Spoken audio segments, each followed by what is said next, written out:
day's a day, a bad luck's always a coming my way.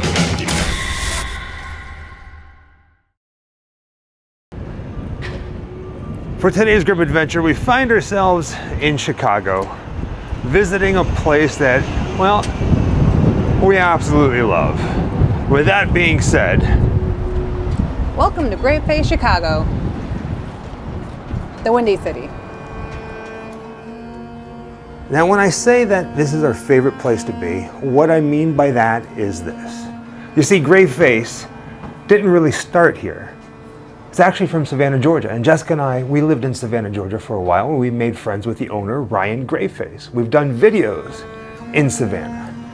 This is the sister shop in Chicago. There's a museum here, there's an oddity store, and it is beyond beautiful. Wouldn't you agree, baby girl? There's a lot to see. It's definitely beautiful. Some of the things you'll see here, you might not ever see again. Now, as soon as you walk into GraveFace Chicago, the first hallway that you see is this one here, and it is beyond beautiful. There are some very interesting and intricate old pieces on the wall, and it has captured baby girl's attention. These are actually some of my favorite pieces that was a very, in my opinion, sweet way to remember a loved one that passed. In the Victorian era, it was common that when your loved one died, you would cut locks of their hair and spin them into these big or small flowers like you see here in the big one. And it would go on your wall or your mantelpiece. And it's really just mourning art done with human hair. And every time I visit GraveFace, though this is my first time here in Chicago, they have the largest collection I have ever seen in one spot. And they're all different. There's no two that are alike because it's done to your personal tastes, your own design, and it takes sometimes years to complete.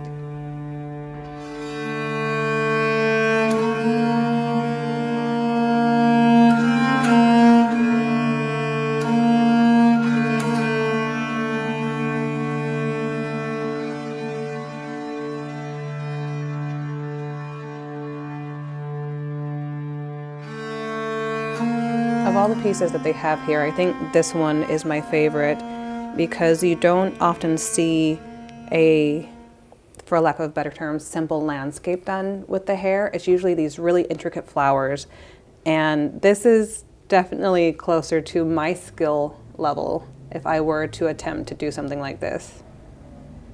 Now let me say this, if you live here in Chicago, I can guarantee you, you're not going to find another store like this. And there's a little bit of everything here, from oddities to taxidermy to movies to music. And everything is just beautiful.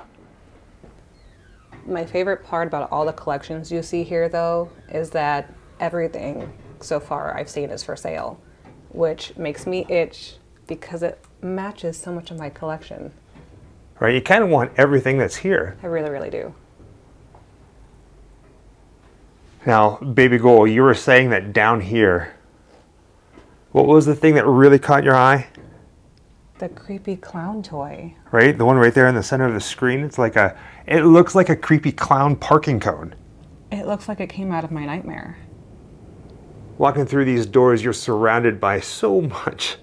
You have to remember to look up, though. You really do. I mean, we say it all the time, and it's just, sometimes it catches you by surprise.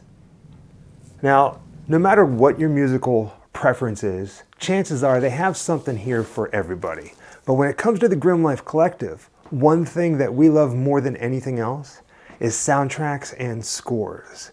And what's really cool about this place, they actually release old soundtracks, bring things back to life from the dead under their label called TerrorVision. Now, some of the titles on the TerrorVision label are The Return of Swamp Thing, right here. It's a beautiful artwork. Let's see here. Beyond the Door 3, Brain Damage, Demon Wind. I mean, they got all kinds of crazy stuff. Look at this. Music from the motion picture Elves. Oh, wow. Now this is cool. Freddy's Nightmares, the series. I mean, they got a little bit of everything here. Killing Spree. Yeah, we might need to go home with this. So this is just a peek of some of the collection that they have here. I mean, they've been doing this for quite some time and they're constantly releasing stuff. And it's nuts. Like, we've already picked up a couple different things. What's that? They make cassettes too? Oh yeah. Soundtracks and scores on cassettes. What, you've got Pet Sematary there? This makes me so happy. I'm not sure I've ever actually mentioned it before, but soundtracks are my favorite thing to collect, and I collect them across all media. All right, baby ghoul. Come here for a second. So whatever you were buying, go ahead and put on the counter. Okay. Because there is more to see. So behind where you were standing, there is a museum to this place. And if you come here to do some shopping, for $10, you can have access to this museum. And trust me, this is where the real gold, the real magic happens. I get to go through there? Oh yeah, oh yeah. Cool. You want to go through? Yes. Here, let me back up because you got to take this in. So what's really, really fun about this, we just showed it when we first walked into the building here. So this is a smaller version, if you will, of the GraveFace Museum devil head that's in Savannah, Georgia. So I'm very happy that they brought it here. All right, in we go. Well, welcome to the GraveFace Museum. To your left, as we're walking in, you'll see someone's painted erotic experiences with aliens, and then killers to your right. But we are in Chicago, and this is the GraveFace Museum in Chicago. We have to have some on John Wayne Gacy. When we were looking at this building, Ryan, the owner, actually noticed that this particular room is the same exact size as Gacy's death row cell. We'd like for you to enter and see what's inside. There are a ton of his paintings here. And the exhibit specifically kind of talks about his time on death row and his practical Etsy business he ran here. So take a gander at some of these. So these are authentic Gacy paintings. Yes, yes. And any authentic Gacy actually has a handwritten serial number on the back that he kept in a book in his cell. We actually have the master key book. So if anyone's looking at one that they're suspicious of or might think is an original, we can actually authenticate for you on that.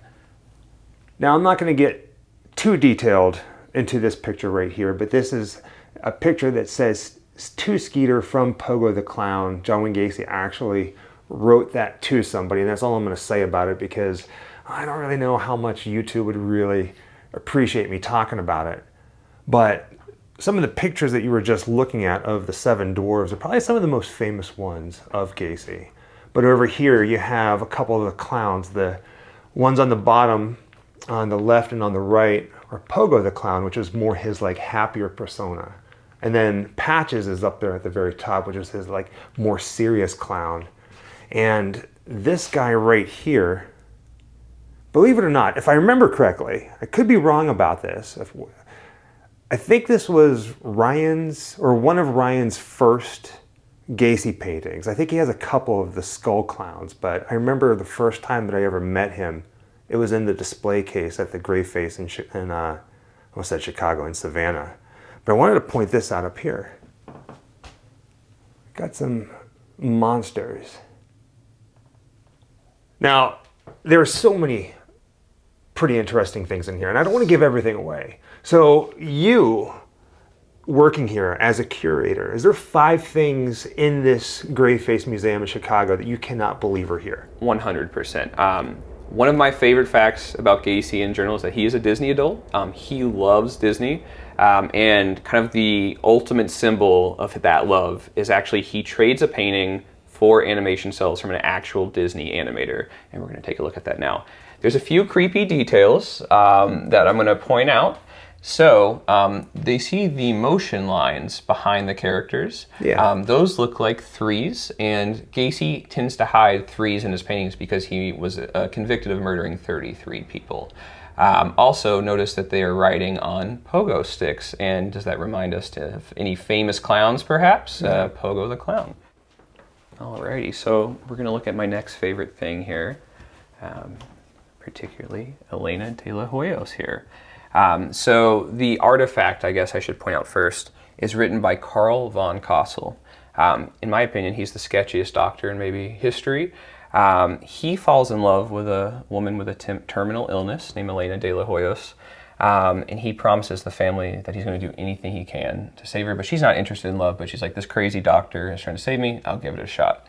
She ends up passing away, and the doctor ends up offering to pay for her funeral, the mausoleum, this crazy thing.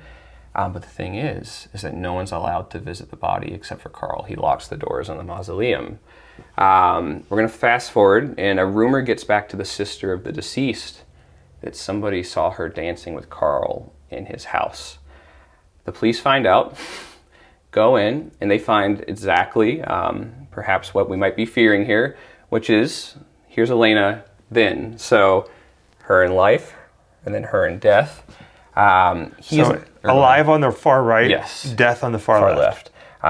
He is not a professional embalmer or mortician, so that is his, I think it's paper mache, if I remember correctly, face of her.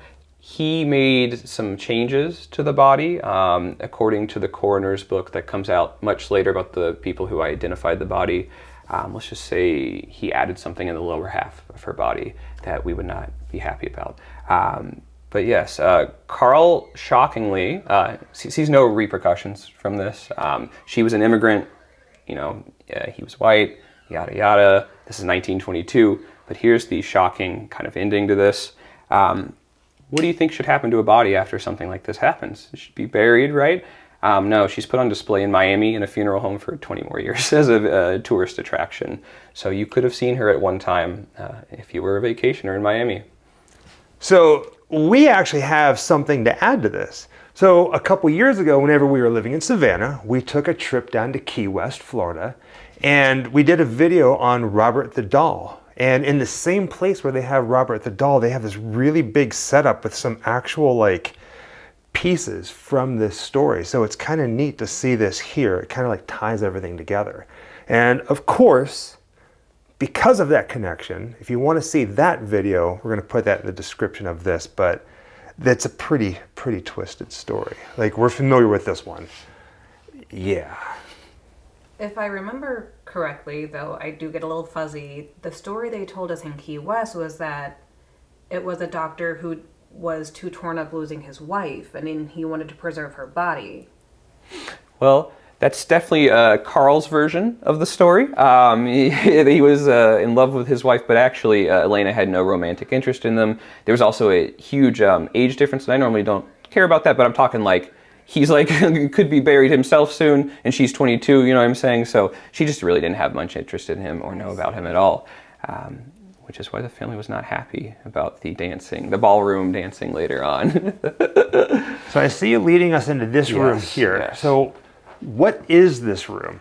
So this is our combo room of the nighttime show of the circus, and also kind of a cult, but mostly Church of Satan, and I guess I would call them light Christian cults. When I say this, I'm referring to the Eastern Star, or the Masons, or the Shriners, or things like that. But our favorite, for sure, is the Oddfellows. But yeah, it's kind of our combo room on that.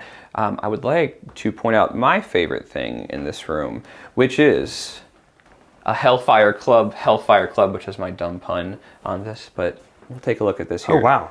Yes. So we know the Hellfire Club from lots of movies and shows as a name that's been borrowed, but it was a real thing, and arguably one of the earliest Satanists or Satan worshipping sects. But what does that mean here? Often Satanists, and these aren't my words, this is someone else, they would be described as horny libertarians, and this is the most pure form of that. So this is the UK when the Christian church is the government. They're mad about taxes, so they're getting drunk, they're dressing up people like nuns, having orgies, stuff like that. If you held this out while you were on a moving vehicle, on a horse or something like that, or a buggy, it would whistle like an Aztec death whistle. Oh, wow. So it would kind of freak you out as you held it out. So really fun, and I love that the name has been used so many times over the years, so just a really cool piece of history right here.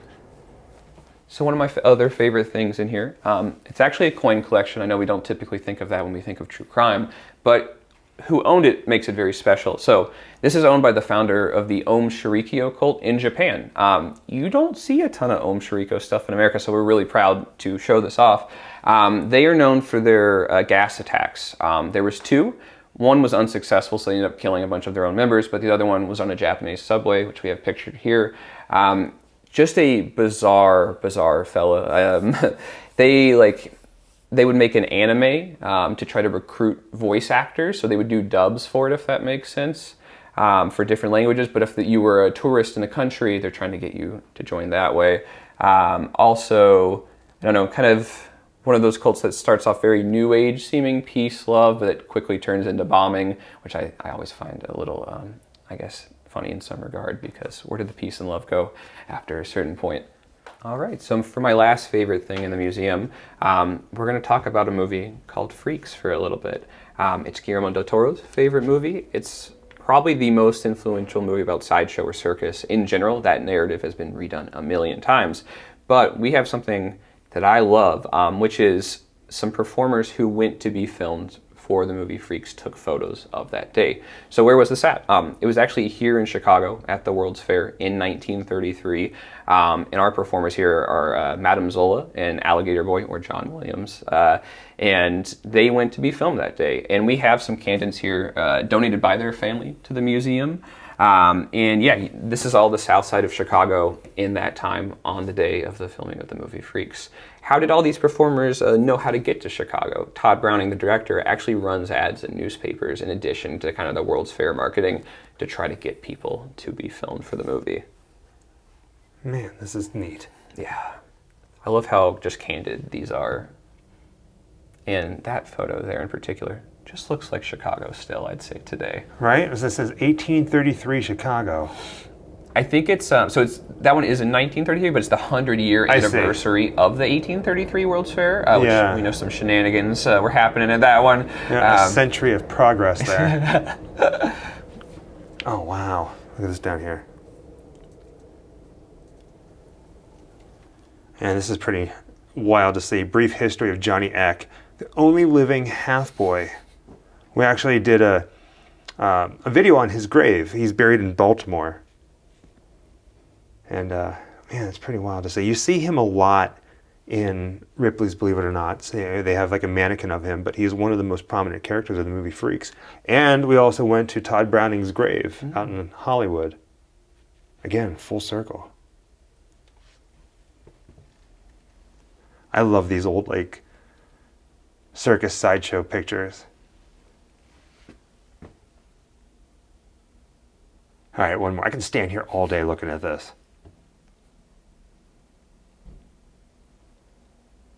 So, in this corner over here, we have quite a few artifacts from the Church of Satan, but more specifically from Anton LaVey, the founder of the Church of Satan, his grandson, Stanton. So everything here is from the family collection, and there's a lot of fun stuff. You get some copies of his newsletter and things like that, but perhaps what I love the most is you learn that he's a serial doodler. There is so much doodling. There's some pretty incredible monsters. I don't know if we can show that one, but we can probably show him eating a crunch bar over here. I didn't expect you to say a serial doodler. Yeah. That's the last thing I would have thought of when you hear the name Anton LaVey and the Church of Satan. 100%. Yeah, right there, right behind the picture, just to the right of it. So we always tell people to look up, especially in museums. What were you just telling me about what's up here? So we have more doodles from Anton, but on the very top row, we have Time magazine covers that he has used whiteout and various art tools to make quite silly, as we can see. King Dong is probably my favorite there on the far left. But you just kind of see how much of a prankster and kind of a silly guy Anton was. A serial doodler. There's a bit of a close-up. Man, that just amuses me. So here we have an original Church of Satan member card. Unfilled out here, I believe. But yeah, period era accurate. And it is from the LaVey collection specifically. Yeah, that's crazy to see. It is. Now throughout the museum, there's actually chairs that they have set up. So in case you get a little overwhelmed and you feel the need to sit down for whatever reason, we saw it and we're like, oh, a photo op. That's just the kind of weirdos we are. I mean, after all, we are the Grimm Life Collective, but they are so cute, aren't they?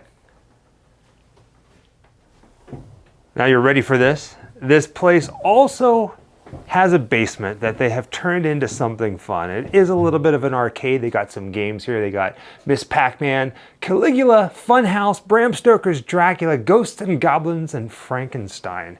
Now Baby Goal, she absolutely loves Bram Stoker's Dracula. And we need this for our house. We can't fit it in the car, which means we're going to have to put it on top of the car. At some point, we need a Bram Stoker's Dracula pinball machine for our house. Wouldn't you agree? I think we do. Did you even know that one existed? I did. I have seen one before.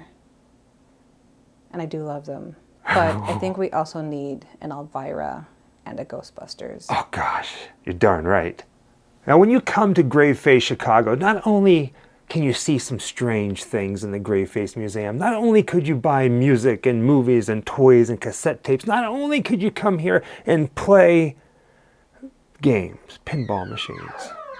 See that? But you can also come here and get this, ready? You can rent movies. Not just horror, they have a little bit of everything. This little area down here in the basement, this is where it all is. And I asked Ryan if it was okay if we can come down here and pick real quickly, because they're not in any kind of order, that's part of the fun. Real quickly, 5 movies that we would rent tonight. So what you're about to see is 5 movies that the Grimm Life Collective would rent tonight. I'll go first. Now, I already walked through this place and picked my top 5. And the first one is right over here. Let me go ahead and grab this.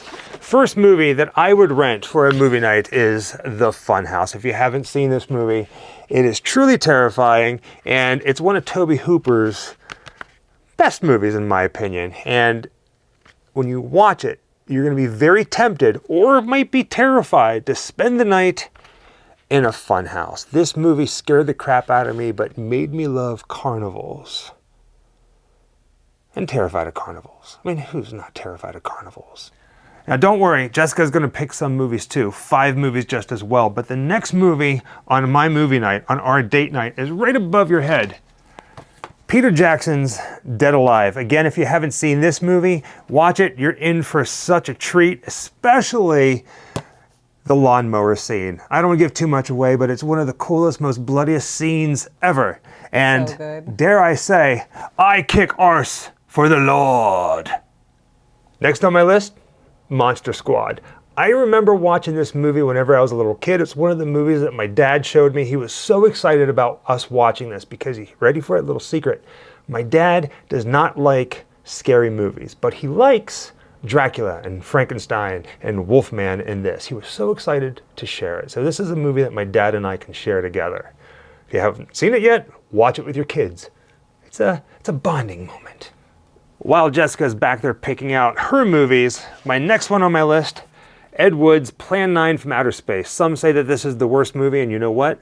They're probably right, but I love it. Jessica loves it. We love it. Plan 9 from Outer Space, good old Ed Wood, Vampira, Bela Lugosi, Tor.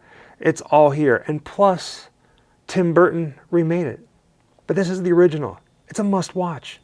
And for the last movie on my list is a little gem called Santa Sangre. If you haven't seen it, you need to watch this movie. It's directed by Alejandro Jodorowsky. And just recently, we acquired an autographed picture of Guy Stockwell, one of the main characters. Very sad movie. Very sad. It's beautiful and sad, especially the elephant funeral. I remember watching it when I was a kid and I was just like, man, it just tore me apart. That's it for me. Now let's check in with Jessica. Baby Ghoul.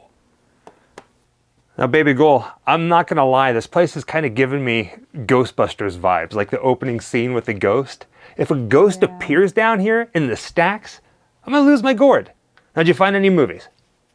I have found a few, but it's a little overwhelming because there's a really good collection of older films that are really hard to find, as well as some new ones in 4K and television shows, but I've only found 2 because I'm a bit slower than you are. It's all right. I went with my gut, the first thing that came to mind. One of the first ones for me, and I was thinking of you when I saw it. Oh, gosh. Escape from New York. Right? We love watching this together. I think it's probably one of the ones that's not horror that we've watched the most together. It's one of your favorites, I know. Right? And we have it on Blu-ray, DVD, VHS, Laserdisc, 4K. We have it on everything. But one that I was surprised you didn't pick, I thought you were going to. I'm short. Okay. Suspiria. We were just there in Germany seeing the real life locations, which are gorgeous. The only reason I didn't pick that is because I didn't see it. Because I would have thrown everything away and picked that. So good find. See what I mean? I did intentionally start looking up because I am small. Ryan was telling me that that's part of the fun of this, because you never really know what to expect. Yeah. Nothing's in alphabetical order. I mean, some things kind of are. Right behind it is Subspecies. Oh, which is one of your all-time favorite. I love this. Yes, I do. I do. Radu. The bloodstone. If you know me, I'm looking for a good, more on the cheesy side of a vampire flick, and they actually have so many that I can't pick between any of them. I would be up to about 15 movies by now if I pulled them all out. And you know what, to be fair, I was also looking for your core favorites, like Bram Stoker's Dracula and The Dark Crystal. I haven't seen them anywhere. So good luck. You have 2 more. Ooh. What'd you find? Gotta pull this one out. Okay, yeah, Nightbreed. Nightbreed. That is your baby. This is my baby. And my absolute baby. We didn't do a video on this, but we just met the entire cast and Boone. Yes, we did. Oh, look at this. They got this really nice case of the Wicker Man here. Oh, that's nice. They got everything here. That's a nice collector's box. So that's 4. You got 1 more. We'll come all the way back here because this is so beautiful. So many movies to choose from, and you ready for this? This is... I got one. You got one? Yeah. All right, ready? Pull it out, and then don't say anything. I'm going to do like the... Ready? Practical effects. Ready? 1, 2. What do you got? This film, I think, is very underrated. I am very fond of this one. I know there are a lot of people out there who are, but my other love besides vampires is werewolves. And I don't think this one gets enough love. It's good. It's good. So our movie night, our date night is ready here in Chicago? Yes, we're ready. Good choices. Good choices. Good choices. This place is awesome. I love that you can come here and rent movies. There are so many movies down here. I mean, they got piles. I mean, what we're showing you is just one little rack, little alleyway. I've picked my movies for the night. I'll let you browse some more, but because there is free gameplay on the pinballs down here, I'm gonna go play one. And it has to be Dracula. This is cool. With that being said, we're gonna spend the rest of today, the rest of this video, playing pinball. Thank you for joining us on another Grimm adventure. Until next time, from Chicago, GraveFace Chicago. Happy Halloween. Wherever I come, bad luck is coming my way. Wherever I go, hard luck is there to stay. Good luck never stays a day. Bad luck's always coming my way.